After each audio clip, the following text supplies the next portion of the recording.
Danny Nieuws, hierdie baie gewilde Afrikaanse sanger wat daar in Blouberg bly. Hy sê sy pa het op 'n tyd 'n brief gekry van 'n Bokkie Naudé, 'n oom wat voetbal gespeel het. Hy was op 'n toer geweest. Nou lees die brief so. Beste Dana, op toer na Engeland het ons eers in Burundi gestop vir 'n geheime wedstryd teen hulle nasionale span. Jong, dis 'n willik lot mense daai. My broer, toe ons die eerste dag binne ry, staan daar 'n groot bord waarop geskrywe staan. Jy weet soos hierdie welkomborde by ons dorpe. We like our fellow men, medium to rare. Hulle een slot, sê die oom, was 6'13" en so ledig dat hy nie mag kinders hê nie, want hulle sê die goed sy skaap gevang het. Sy ma was 'n sport en sy pa 'n traveler. Die plaaslike mense sê al wat tussen hom en die universiteit staan is sy skoolloopbaan. Sy een suster is so al 15 jaar op universiteit. Sy is daar in 'n bottel, sy 2 koppe. Hy is so onnozel soos 'n ruimtereisiger. Hulle tel mos agteruit, jy weet, 10, 9, 8, 7, 6, so gaan hulle aan. Hy het sulke ernstige groen psychedelic oë, soos 'n Karoo-brommer.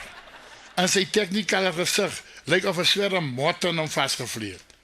Sy hare lyk of hy hulle met 'n cracker gekam het. Sulke geel tande, die goed is so lank as hy 'n vroumens soen, dan klink dit so skilpaaie wat paar. Hy het nou die dag tot sy dentist gevra wat moet hy maak met die geel tande, toe sê hy trek 'n breinsoet daarbey aan. Hy het so 'n plat kop, lyk so die doringbome by Sun City. Jonge speler, wedstryd, ek spring teen een van die manne in die lyn staan so lange. Wie ek spring voor die grond vat, slat hy my tussen die oor, laat ek douer op my dinges loop sit. Sy vuiste is so groot soos 'n voetbal. Wie sy vingers lyk soos rations. Toe ek val, toe trap hy my kop breek. Ons kaptein skryf om, hey jou vark. Hy sê, hey, wie is jou vark? Ek sê, jy jou vark. Toe ek opstaan, lyk my kop soos 'n frisbee, plat getrap. Ek praat tale dat 'n boesman my sal verstaan. Maar daai ou, hy is so stil soos 'n sirkus op 'n Sondag. Man, ek is toe lights out. Hulle kry toe 'n nurse daar van Siberië om my by te bring. Sy is so grof. Sy lyk meer na 'n hoogblond moffie. Dat ek nog 'n dag lank maak of ek lights out is. Sy voer my toe met gin en water, gin en water, gin en water. Die kaptein vra, hoekom gin en water? Die ding sê sy, hy kry nou 2 gins vir die prys van 1. Oxygen en hydrogen. Toe ek bykom, vra sy of hy my temperatuur geneem het. En toe wat ou Tommy, ons een vorige man, moes vir haar sê, nee, ek dink dis nog in sy toksak. Van 'n vorige praat, hy was 'n vaskop, maar na 'n stywe arm loop is hy nou 'n loskop. En na 'n liesbesiering sing die ou nou net die hele dag, Please release me, let me go. Maar man, ek maak nou my brief te lank.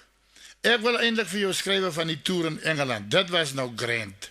En die hoogtepunt van die toer is ons moes toegenooi na die Prinsebal. Ek het nog nooit so 'n groot bal gesien nie. Maar dis daai aand waar dit so 'n lekker party uitgedraai. Wie ons daar by ou en elke een stel mansetknope gekry by die prins. Ou Tommy het sommer sy mansetknope by sy kwartmou T-shirt gedra. Londen is so koud. Ons moes jasse dra en antifreeze drink. Ons het toe maar die antifreeze saam met die windowline gedrink dat ons oë kan blink. En die plek is so duur. Ons het meestal in die kerk gesit. Dis die enigste plek waar jy nie hoef te betaal om in te gaan. Ons eerste oefenwedstryd was die Oxford.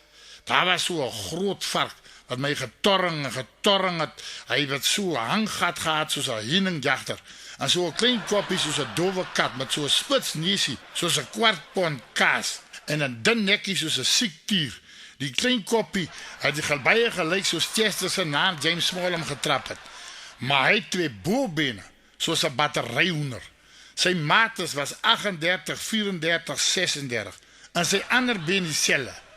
Ek tik hom toe en hy praat so baie dat met die vieslikste woorde en hy praat en hy vloek en hy praat dat sy tong getennis teen die tyd dat ons van die veld afkom. Ek sê jou, hy het gelyk soos 'n geboortemerk tussen 2 ore. Egelik, ons vroue het dan saam met ons getoer, want ons was belet om op 'n leë maag te gaan slaap. Toe ons maar ons vrouens op 'n dieet gesit. Groete van jou oom Bokkie hier in die koue Engeland.